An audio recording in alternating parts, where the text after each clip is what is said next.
Today we're going to be making this super simple chicken that you can add into anything. So you will need 2 pounds of chicken and 1 lemon. Now this is boneless chicken that has been washed and cut, and you're going to squeeze 1 lemon on top of that. This acidity will really help it cook better, and it will taste so much better.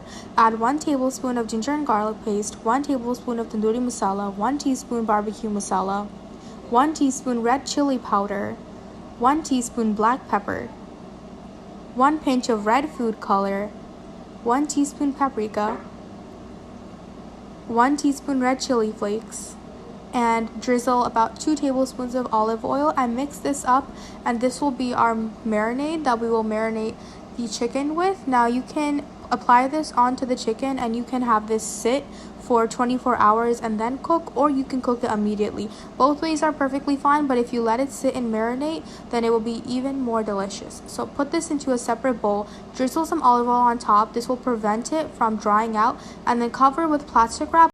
In a pan on high flame, drizzle some olive oil and cook the chicken, and once it's almost completely done cooking, add 1/4 of an onion and 1 1/2 bell peppers and enjoy.